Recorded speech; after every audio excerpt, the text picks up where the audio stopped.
Una camiseta naranja, un club que nació en un café de barrio. Hoy te cuento la historia de la IASA, Sudamérica. Volvió en torneos internacionales y hoy pelea en la C, pero con la cabeza en alto. Fundación y primeros pasos. La institución atlética Sudamérica nació el 15 de febrero de 1914, en un café del barrio Villa Muñoz, como Sudamérica Fútbol Club. En ese mismo café también fue fundado su viejo amigo, Rampla Juniors.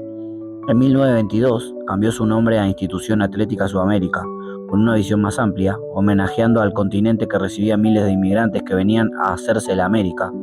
Ese espíritu de lucha, superación, quedó marcado para siempre en sus colores y su historia. Colores e identidad.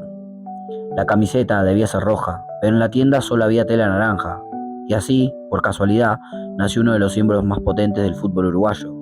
El naranja encendido generó apodos inolvidables, los naranjas y sobre todo el apodo más común, los buzones, porque el uniforme recordaba a los viejos buzones postales de aquellos tiempos. Hoy, en su cancha, aún se conserva uno de esos buzones como homenaje a su identidad. Formador de campeones del mundo, Sudamérica fue cuna de 3 campeones mundiales. Alcides Edgardo Villa debutó en la IASA en 1944, hizo el gol más importante de la historia uruguaya, el 2-1 ante Brasil en el Maracaná.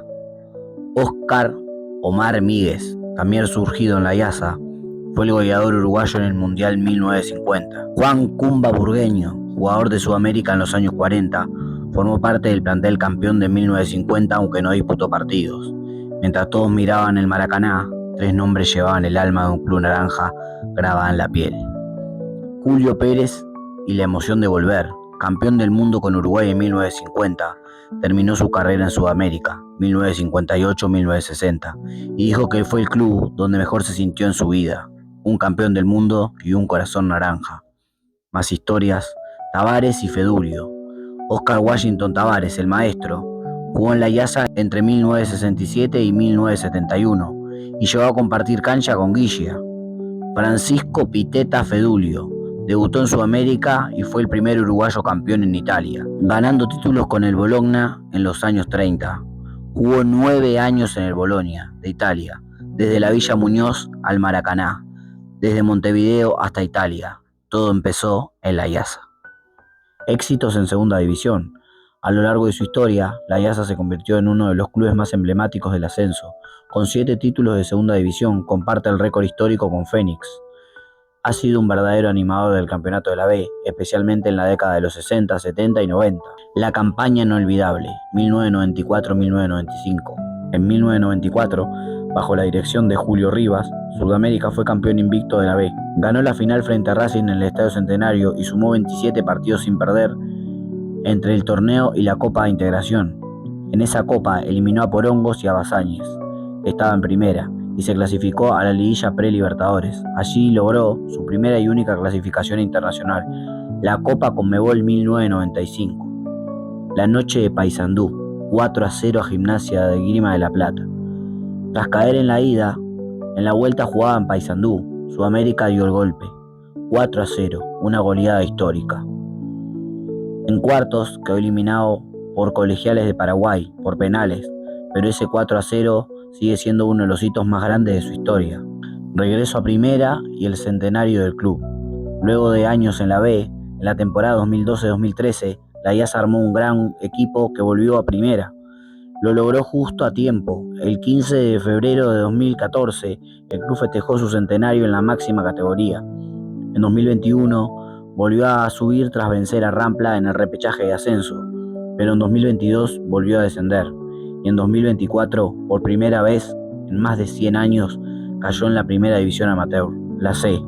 El Fortín, el Parque Carlos Ángel Fosa. En 1935, el club tuvo su campo propio. En 1974, lo bautizaron en honor a uno de sus grandes presidentes, Carlos Ángel Fosa. Con capacidad para 5.500 personas, el Parque Fosa, detrás del cuartel de Blandengues, en El Cerrito. Hoy en reparación, pero las divisiones formativas aún entrenan y juegan allí. Mientras tanto, el plantel principal juega de local en otras canchas de Montevideo. Presente en la C sin rendirse. Hoy la IASA juega en la primera división amateur de Uruguay, la C. Es la primera vez que compite en la tercera categoría, pero su identidad sigue intacta. Con la humildad de siempre, con la historia a cuestas y y con la esperanza de volver. La IASA no es un recuerdo del pasado, es un símbolo de lucha, de barrio, de identidad, y que nunca se rindió. Porque en cada buzón naranja, en cada historia contada en un café, y en cada hincha que sueña con volver al Fortín, vive Sudamérica. Y mientras su camiseta siga latiendo, aunque sea en la tercera categoría, la IASA va a seguir haciendo historia. Porque así es el fútbol, de caídas y ascensos, de noches frías y tardes inolvidables. No todo es gloria ni títulos, a veces lo más grande está en lo más chico, en esos clubes que no juegan por millones, sino por identidad, por barrio, por ese escudo que representa más que una camiseta, representa una historia, una lucha, una comunidad. Ahí donde los jugadores no juegan por fama, sino por pasión, donde los hinchas no desaparecen en la derrota, sino que se abrazan más fuerte cuando el club más lo necesita, porque en esos tablones humildes, en esas canchas gastadas y en esa fe que nunca se apaga, vive la esencia del fútbol. Y mientras haya alguien que cante, que sueñe, que crea, aunque el club esté en la C o en la B, la historia no termina, la pasión no desciende y el fútbol sigue vivo.